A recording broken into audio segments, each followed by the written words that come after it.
अच्छा students, last हमारा lecture हुआ था आयोनिक कंपाउंड की प्रॉपर्टीज।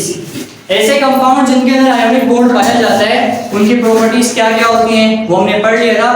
आज हम देखेंगे ऐसे कंपाउंड जिनमें कोवैलेंट बॉन्ड पाया जाता है उन कंपाउंड्स की क्या खासियत होती है। ऐसे कंपाउंड जो कोवैलेंट बॉन्ड बनाते हैं, कोवैलेंट बॉन्ड क्या था जिसमें क्या होती थी, म्यूचुअल शेयरिंग ऑफ इलेक्ट्रॉन्स। एक एटम जितने इलेक्ट्रॉन देता था दूसरा वाला भी उतने ही देता था, इसको कहते थे म्यूचुअल शेयरिंग ऑफ इलेक्ट्रॉन। तो कोवैलेंट कंपाउंड कौन से वाले कंपाउंड, ऐसे कंपाउंड्स जिनके अंदर कोवैलेंट बॉन्ड पाया जाता है। ऐसे कंपाउंड जिनके अंदर कोवैलेंट बॉन्ड पाया जाता है उन कंपाउंड्स को हम कहते हैं कोवैलेंट कंपाउंड्स। और इसमें होता क्या था, म्यूचुअल शेयरिंग ऑफ इलेक्ट्रॉन।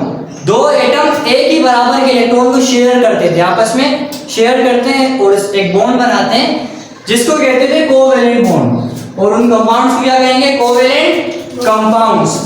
इसके अलावा बेटा ये वाला बॉन्ड जो होता है कैसा होता है, weaker then ionic bond. Ionic bond से थोड़ा सा वीक होता है, आयोनिक बॉन्ड थोड़ा सा स्ट्रॉन्ग होता है। जो कोवैलेंट बॉन्ड होता है ये आयोनिक बॉन्ड से थोड़ा सा वीक होता है। वीक मतलब क्या हो गया, ये पहले टूट जाएगा, वो आयोनिक बॉन्ड थोड़ा बाद में टूटेगा। इसके अलावा मेन चीज हमने ये प्रॉपर्टीज देखनी है, तो हमने पहले पढ़ लिया था कि म्यूचुअल शेयरिंग होती है तो हमारे पास कोवैलेंट बॉन्ड बनता है। अब देखते हैं बेटा इसकी properties. Properties number 1, exist in molecule. जितने भी कोवैलेंट कंपाउंड है वो किस फॉर्म में एग्जिस्ट करते हैं, किस फॉर्म में पाए जाते हैं, मॉलिक्यूल्स की फॉर्म में। मॉलिक्यूल्स क्या होते हैं, जब दो एटम मिलते हैं ना आपस में, एटम और एटम जब मिलते हैं तो क्या बना देते हैं, मॉलिक्यूल बना देते हैं। एटम और एटम मिलकर क्या बनाते हैं, मॉलिक्यूल्स। और कोवैलेंट कंपाउंड हमेशा किस फॉर्म में पाए जाते हैं, मॉलिक्यूल्स की। देखो H2, H2 का मतलब क्या हुआ, दो हाइड्रोजन। बाद में क्या है O2 मतलब दो ऑक्सीजन, H2O दो हाइड्रोजन एक ऑक्सीजन। तो यहाँ पर हमें क्या पता चल रहा है कि तीनों क्या है हमारे पास, मॉलिक्यूल्स है। मॉलिक्यूल्स क्या होते हैं, जब एटम मिलजुल कर रहते हैं ना तो वो मॉलिक्यूल्स बना देते हैं। तो कोवैलेंट कंपाउंड ज्यादातर किस फॉर्म में पाए जाते हैं, मॉलिक्यूल्स की फॉर्म में पाए जाते हैं। इसके अलावा ये ज्यादातर पाए जाते हैं क्रिस्टल्स की फॉर्म में। अब जो क्रिस्टल्स होते हैं वो किनको कहा जा सकता है, ऐसी चीजों को हम क्रिस्टल कह सकते हैं कि जिसमें से रोशनी निकलती है। अब जैसे हमारा चीनी है, शुगर, उसको अगर लाइट के ऊपर रखें तो वो लाइट को फैला देता है।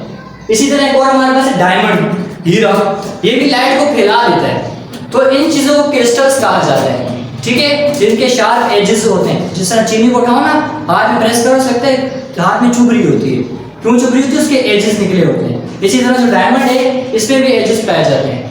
तो कोवैलेंट कंपाउंड किस फॉर्म में पाए जाते हैं, क्रिस्टल्स की फॉर्म में और मॉलिक्यूल्स की फॉर्म में पाए जाते हैं। इसके अलावा इनका लो मेल्टिंग और बॉइलिंग पॉइंट होता है, मेल्ट भी जल्दी हो जाते हैं और उबलने भी जल्दी लग जाते हैं। इनका मेल्टिंग और बॉइलिंग पॉइंट क्या होता है, लो होता है। इसके अलावा बेटा बेड कंडक्टर ऑफ इलेक्ट्रिसिटी, इनके अंदर से बिजली पास नहीं हो सकती।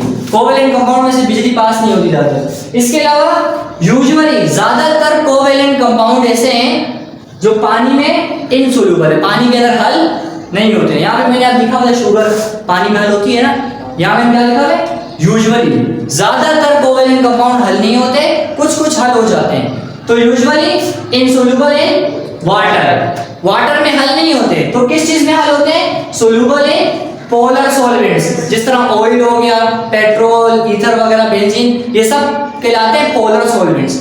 इनके अंदर ये हल हो जाते हैं और वाटर के अंदर हल नहीं होते हैं। तो ये प्रॉपर्टीज हमारे पास कोवैलेंट कंपाउंड्स की। ऐसे कंपाउंड्स जिनके अंदर कोवैलेंट बॉन्ड पाया जाता है वो कौन से कंपाउंड है, कोवैलेंट कंपाउंड है। इसके अलावा ये वीकर होता है than ionic bond, ionic bond थोड़ा सा स्ट्रॉन्ग होता है।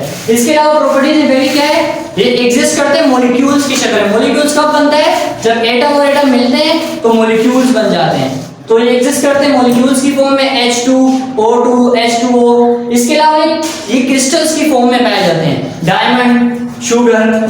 नेक्स्ट प्रॉपर्टी हमारे पास है इनका मेल्टिंग एंड बॉइलिंग पॉइंट लो होता है, जल्दी मेल्ट और बॉयल हो जाते हैं। और इसके बाद इनमें से बिजली पास नहीं होती है और ये इनसोल्यूबल है वाटर के अंदर और पोलर सॉल्वेंट्स के अंदर हल हो जाते हैं। ये हो गया। इसके बाद एक और इंपॉर्टेंट हमारे पास है ऐसे कंपाउंड जो क्या होते हैं, पोलर, और दूसरे कौन से, इन दोनों में क्या फर्क है, ये मोस्ट इंपोर्टेंट क्वेश्चन है। अच्छा बेटा, जो पोलर कंपाउंड्स होते हैं इनके ऊपर पोल्स पाए जाते हैं। ये कैसे होते हैं, सोल्यूबल इन वाटर, क्योंकि water is a polar compound. वो रूल याद है, लाइक डिसॉल्व लाइक, H2O ना H2O, H पर प्लस आता है और OH पर माइनस, इनको हम क्या कहते हैं? पोल्स। क्या कहते हैं? तो वाटर क्या है हमारे पास? It is a polar compound. तो जितने भी पोलर कंपाउंड होते हैं तो वो पानी में हल हो जाते हैं क्योंकि खुद पोलर है, और नॉन पोलर पानी में हल नहीं होते क्योंकि वो पोलर नहीं है। इसके अलावा बेटा जितने भी पोलर कंपाउंड है उनमें से बिजली पास हो सकती है आयंस की वजह से, क्योंकि आयंस बिजली को लेके जाते हैं, इलेक्ट्रॉन्स को लेके जाते हैं, और इनमें से बिजली पास नहीं होती। इसके अलावा जितने भी पोलर कंपाउंड्स हैं, जितने भी नॉन पोलर कंपाउंड्स हैं वो हल हो जाते हैं किसमें बेटा? नॉन पोलर, क्योंकि यहाँ भी वही रूल है, लाइक डिसॉल्व लाइक। जितने भी नॉन पोलर कंपाउंड्स हैं वो नॉन पोलर के अंदर सोल्यूबल हो जाते हैं, और पोलर वाले नॉन पोलर के अंदर सोल्यूबल नहीं है, इनसोल्यूबल है। लास्ट एग्जांपल हमारे पास H2SO4, it is a polar compound. HCl, it is a polar compound, H पर प्लस Cl पर माइनस, HF, H पर प्लस F पर माइनस, ये पोलर कंपाउंड है, और इनके ऊपर प्लस माइनस नहीं आता, प्लस माइनस नहीं आता तो इनके ऊपर पोल्स नहीं है, पोल्स नहीं तो ये पोलर कंपाउंड नहीं है। तो बेटा नॉन पोलर और पोलर में क्या फर्क है? जो पोलर है वो पानी में हल हो जाते हैं क्योंकि पानी भी खुद क्या है? पोलर है, और ये पानी में हल नहीं होते। इसके अलावा ये बिजली को पास करते हैं, पोल्स होने की वजह से इलेक्ट्रॉन्स को मूव करवाते हैं, ये इलेक्ट्रॉन को मूव नहीं करवा सकते क्योंकि पोल्स ही नहीं होते। इसके अलावा बेटा ये इनसोल्यूबल होते हैं नॉन पोलर्स में, क्योंकि खुद तो पोलर है तो नॉन पोलर में इनसोल्यूबल होते हैं, ये हल हो जाते हैं क्योंकि खुद भी नॉन पोलर होते हैं। एग्जांपल में H2SO4, HCl, HF, और इसमें हमारे पास कार्बन डाइऑक्साइड और मीथेन। अच्छा स्टूडेंट्स यहाँ देखो, लास्ट में हमारे पास है मेटेलिक कंपाउंड। मेटेलिक कंपाउंड क्या होते हैं? ऐसे कंपाउंड जिनके अंदर मेटेलिक बॉन्ड पाया जाता है। आयोनिक कंपाउंड कौन से होते हैं? जिनके अंदर आयोनिक बॉन्ड पाया जाता है। कोवैलेंट कंपाउंड कौन से होते हैं? जिनके अंदर कोवैलेंट बॉन्ड पाया जाता है। और मेटेलिक कंपाउंड कौन से होंगे? जिनके अंदर मेटेलिक बॉन्ड पाया जाता है। अच्छा, मेटल की क्या प्रॉपर्टीज होती हैं? मेटल की क्या खासियत होती है? ये हमने देखते हैं। Metals are good conductor of heat and electricity. लोहे के अंदर से इलेक्ट्रिसिटी, बिजली भी पास हो जाती है और हीट भी पास हो जाती है। अब एग्जांपल लो बेटा, अब मैंने आग लगाई है, आप हाथ में कोई मेटल की रोड लो, लोहा लो, उसको आग पे हल्का सा हीट करने की जरूरत हो, आप उसका अगला वाला हिस्सा हीट कर रहे होगे ना, आप देखोगे कुछ टाइम बाद वो जो रोड होगा, वो जो लोहा होगा, पीछे से भी हीट हो जाएगा। ऐसा होता ही नहीं होता है। अच्छा, अभी ईद आने वाली है, हम सीट्स वगैरह बनाते हैं, बारीकी करते हैं, तो उसकी जो सीट्स होती है ना, उसको आगे रखो ना, जब उनके अंदर रखते हैं, आग के नीचे रखते हैं, तो जब बाद में उसको उठाते हैं तो वो पीछे से भी हीट हो रही होती है। तो वो जो रोड है वो किससे मिलके बना हुआ है? मेटल से मिलके बना हुआ है। उसमें मेटेलिक बॉन्ड पाया जाता है, और मेटल की खासियत क्या है? ये हीट को पास आसानी से कर देता है। ये मैंने आग लगाई हुई है, मैं इसके लोहे को रख दूंगा, ये लोहा इसको यहाँ से हीट कर रहा है ना, ये आस्ते आस्ते हीट पहुँचते पहुँचते यहाँ तक आ जाएगी, और कोई चीज मूव करती है तो उसके लिए वर्ड यूज करते हैं कंडक्ट। क्या यूज करते हैं? कंडक्ट। ये तो हो गया कि मेटल हीट को तो ट्रांसफर करते हैं, और मेटल आपको पता है इलेक्ट्रिसिटी को भी ट्रांसफर करते हैं। हमारी जो वायर्स वगैरह सब में क्या पाए जाते हैं? मेटल की बनी होती है, तो मेटल में से बिजली भी पास हो जाती है। तो पहला पॉइंट समझ में आ रहा है? ये हीट को भी पास करते हैं अपने अंदर से, और बिजली को भी पास करते हैं। इसके अलावा metals are malleable and ductile. Malleable and ductile, इसका मतलब क्या होता है? मेटल्स की ये खासियत है कि हम इसकी शेप को चेंज कर सकते हैं। ये मैंने रिंग पहनी हुई, ये मेटल पहाड़ों के अंदर से निकलता है, पहाड़ के अंदर से ये रिंग निकली होगी, पहाड़ के अंदर से तो मेटल निकला था, मेटल को हीट किया, उसको पिघलाया, उन्होंने रिंग में कन्वर्ट कर दिया। ये स्टैंड देख लो, मेटल से बना हुआ है, ये फ्रेम देख लो। तो मेटल को हम क्या कर सकते हैं? इसकी शेप को चेंज कर सकते हैं, इसको डिफरेंट शेप्स में लेकर आ सकते हैं। इस प्रॉपर्टी को कहते हैं मेलेबल एंड डक्टाइल। ये हमारे पास वायर जो बनी है, वायर, ये पहाड़ की तरह से वायर थोड़ी निकलती है, या पहाड़ की तरह से जो फ्रेम बना हुआ है जो कि पहाड़ से निकलता है, ये खुद बनाते हैं। मेटल को हीट करते हैं, वो लिक्विड बन जाता है, फिर उसको जिस शेप में डालते हैं वो शेप का हो जाता है। इस प्रॉपर्टी को क्या कहते हैं? Malleable and ductile. कोई मसला इसमें? तो इसके बाद प्रॉपर्टी नंबर 3, इनका high melting and boiling point होता है। मेल्टिंग क्या होता है, बॉइलिंग क्या होता है? और फर्स्ट में मेरे पास लोहे का एक रोड है, मैं इसको हीट करना स्टार्ट करता हूँ, मैं इसको हीट करना स्टार्ट करूंगा, ये चेंज हो जाएगा लिक्विड में, इसमें मिल जाएगा। ये सॉलिड जब लिक्विड बन जाएगा इसको कहते हैं मेल्टिंग। क्या कहते हैं? मेल्टिंग।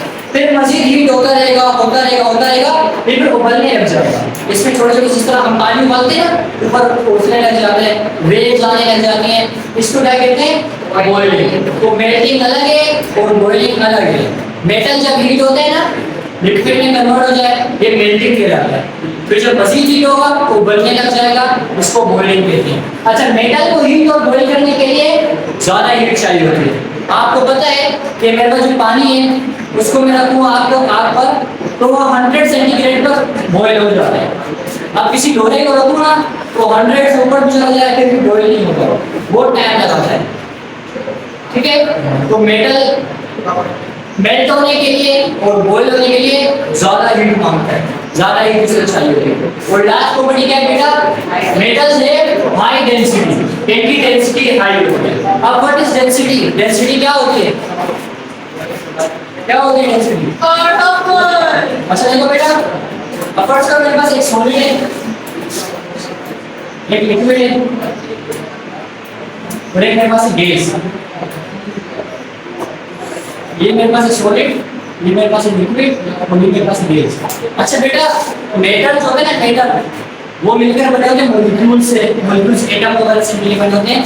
तो हमारे पास जो गैस है ना, गैस, इसके मॉलिक्यूल्स बहुत दूर दूर होते हैं। ये तो पता है आपको, जो गैस है वो दूर दूर होती है, पास पास नहीं होती। तो जो चीज़ दूर दूर होती है वो होती है गैस। लिक्विड के मॉलिक्यूल थोड़े थोड़े से पास पास होते हैं, इनमें इंटरेक्शन होती है, इंटरेक्शन बढ़ता है इंटरमोलिकुलर फोर्सेस।